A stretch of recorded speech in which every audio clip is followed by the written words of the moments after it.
Hello दोस्तों, स्वागत है आपका हमारे चैनल लर्निंग एट होम में। आज इस नई वीडियो में हम एक नए टॉपिक के बारे में पढ़ेंगे। आज का हमारा टॉपिक है मार्क्सवाद। काफ़ी इंपॉर्टेंट टॉपिक है और आपको एग्ज़ाम में बहुत रिपीट होता हुआ देखने को मिलता है। अक्सर बच्चों की प्रॉब्लम रहती है कि उन्हें समझ में नहीं आता है, इसीलिए आज इस वीडियो में मैंने अच्छे से डिटेल किया है। मेरे खुद के लिखे गए नोट्स हैं। तो चलिए शुरू करते हैं। आप लोग ये पूरी वीडियो एंड तक देखिएगा, तभी आपको समझ में आएगा अच्छे से कि मार्क्सवाद क्या है। आप ये वीडियो देखिए and it is my guarantee कि आप आज के बाद कभी भी मार्क्सवाद को भूलेंगे नहीं। बहुत ही अच्छे से एक्सप्लेन किया गया है। तो चलिए शुरू करते हैं। आज का हमारा प्रश्न है, मार्क्सवाद क्या है। तो देखिए, मार्क्सवाद कुछ भी नहीं है, केवल कार्ल मार्क्स की विचारधारा को मार्क्सवाद कहा जाता है। यदि मैं आसान शब्दों में कहूँ तो एक कार्ल मार्क्स नाम के विचारक रहे हैं। उन्होंने अपने विचारों को लिखा है और जो उनके विचार हैं, जो उनकी कही गई बातें हैं, उनकी थ्योरीज़ हैं, उसी को हम मार्क्सवाद के नाम से जानते हैं। तो देखिए, कार्ल मार्क्स के विचारों के समूह को मार्क्सवाद के नाम से जाना जाता है। जितने भी कार्ल मार्क्स ने अपने विचार दिए हैं, उनको जब हम एक समूह में ग्रुपिंग कर देंगे तो वो सब मार्क्सवाद, इंग्लिश में हम इसे मार्क्सिज्म भी कहते हैं। मार्क्सवाद एक विचारधारा है जो सामाजिक और आर्थिक न्याय और व्यापक उत्पादकता में विश्वास रखती है।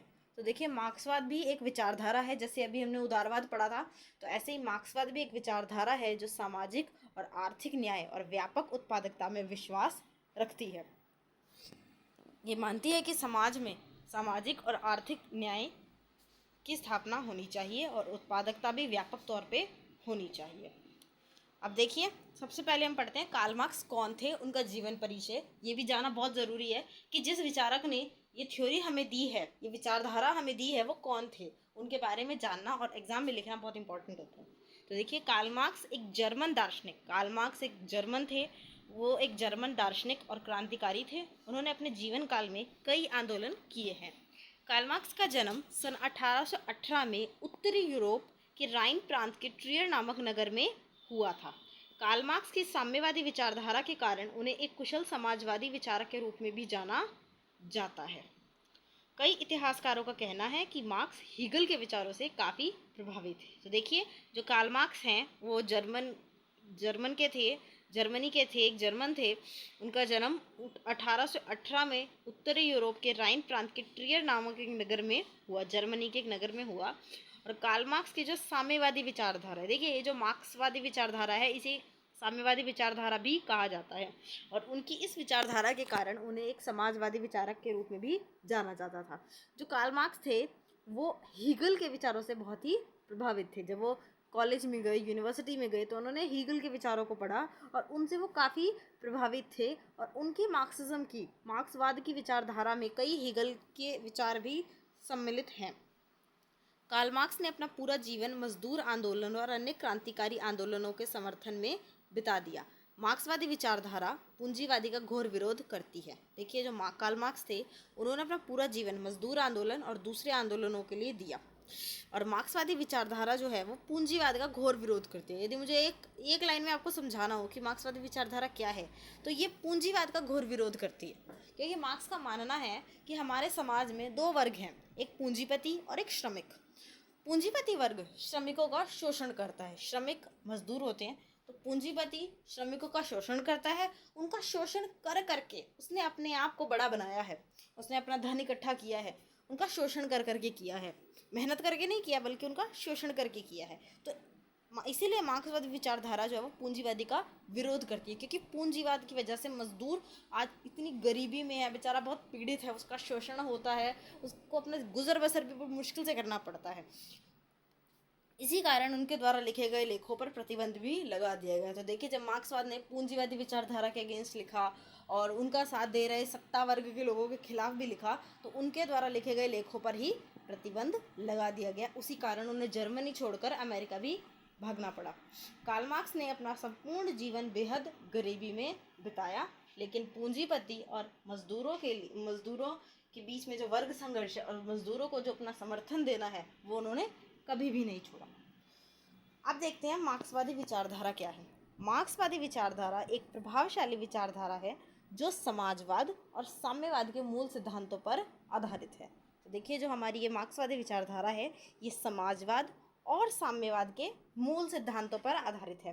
कार्ल मार्क्स और फ्रेडरिक एंगल्स इन्होंने मिलके मार्क्सवादी विचारधारा को विकसित किया और इसका प्रभाव हमें विश्व भर में महसूस किया जाता है। आज भी मार्क्सवादी विचारधारा को कई देशों में फॉलो करने की भी बहुत कोशिश की गई है, फॉलो किया भी गया है। पूरे वर्ल्ड में ये बहुत पॉपुलर हुई थी। आज भी देखिए हम इसे पढ़ रहे हैं इतने सालों बाद भी। मार्क्सवाद का मुख्य लक्ष्य क्या है? अधिकार और समानता की प्राप्ति। यानी मार्क्सवाद चाहता है कि समाज में समानता की प्राप्ति हो और लोगों को उनके अधिकार मिले। जैसे मजदूर वर्ग से उसके अधिकार छीने गए हैं, वैसे उसे उसके अधिकार मिले। यह सामाजिक और आर्थिक असमानता, उत्पीड़न और शोषण के खिलाफ लड़ाई लड़ता है। तो मार्क्सवाद क्या है? जो समाज में हमारे सामाजिक और आर्थिक रूप से असमानताएं हैं, उत्पीड़न होता है, लोगों का शोषण होता है, उसके खिलाफ ये लड़ाई लड़ता है। दो वर्ग निहित हैं। मार्क्सवाद कहता है कि सामाजिक संरचना में दो वर्ग हैं, पूंजीपति तथा श्रमिक।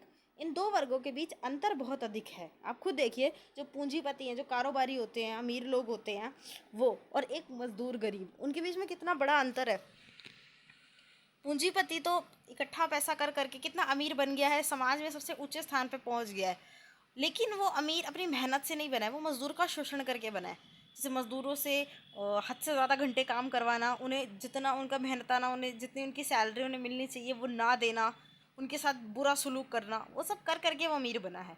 और मज़दूर का है, मज़दूर आज भी वही नीचे बैठा है, वो दो रोटी भी नहीं कमा पा रहा है। एक मज़दूर होता है जो कि आप देखेंगे तो एक कारखाने में दिन पूरे 8-10 घंटे दिन के काम करता है, सामान बनाता है, उत्पाद बनाता है, और पूंजीपति उसे बेच के कितना लाभ कमाता है। लेकिन क्या वो अपने लाभ को मजदूरों के साथ बांटता है? नहीं बांटता है, वो सारा लाभ अपने पास रखता है। इसी कारण अमीर अमीर हो रहा है और गरीब हो रहा है।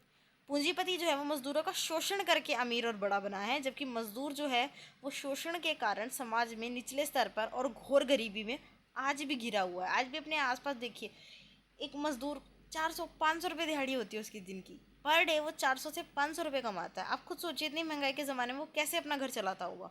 और और इतने जो पूंजीपति होते हैं वो लाखों रुपए का प्रॉफिट एक दिन में निकालते हैं, हज़ारों रुपए का, लाखों रुपए का प्रॉफिट एक दिन का निकालते हैं। लेकिन क्या वो उसे अपने मजदूर वर्गों के साथ शेयर करते हैं? नहीं करते हैं।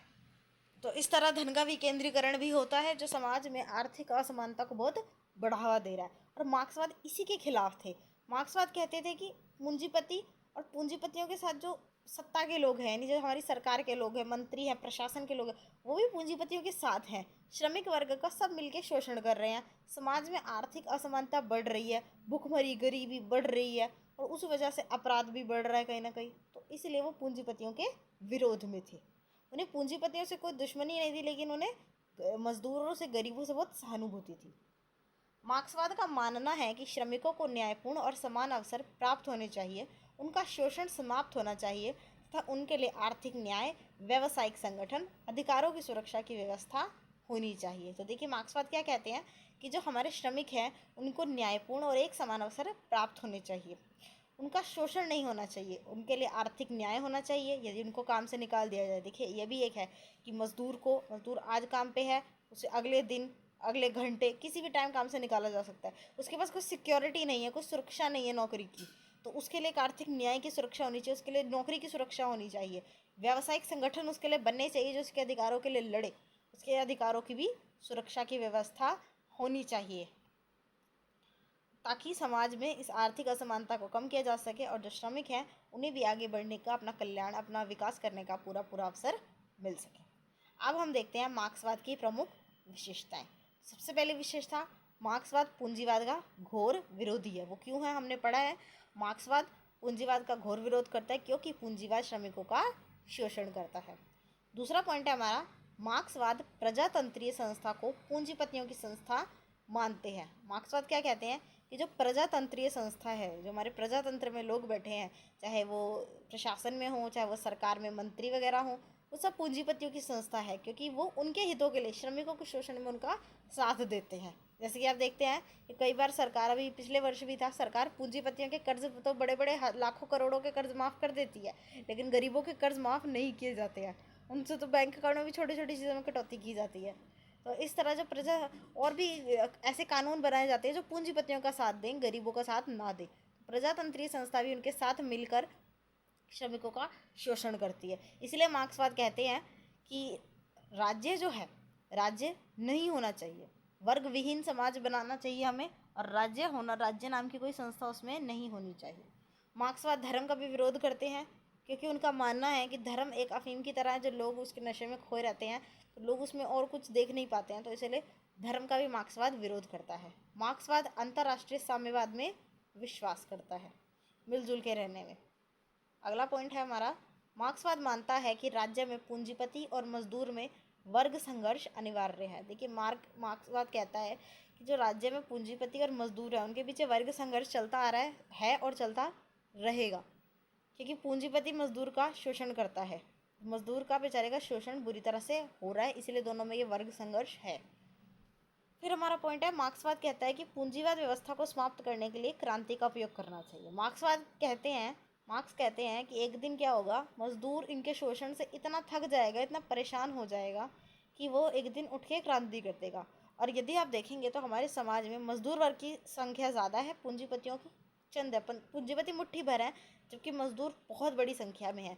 तो जिस दिन क्रांति होगी, मजदूर पूंजीवाद को उठा के बाहर फेंक देंगे, राज्य को जो लोग उनका साथ देते हैं, राज्य को, प्रशासन को, सिर्फ उठा के बाहर फेंक देंगे और एक वर्ग विहीन समाज की स्थापना करेंगे। उस दिन कोई दूसरा पूंजीवादी वर्ग होगा नहीं, तो वर्ग विहीन समाज की उस दिन स्थापना होगी और राज्य विहीन समाज होगा, और वहाँ पे एक ऐसी साम्यवादी सरकार बनाई जाएगी जो लोगों के लिए काम करेगी। तो इस बात को पूरा करने के लिए वो कहते हैं कि एक दिन क्रांति होगी, मजदूर देखना एक दिन ज़रूर क्रांति करेंगे। ये था हमारा मार्क्सवाद का एक वेरी इंपॉर्टेंट टॉपिक। इसे पूरा देखिएगा, पढ़िएगा।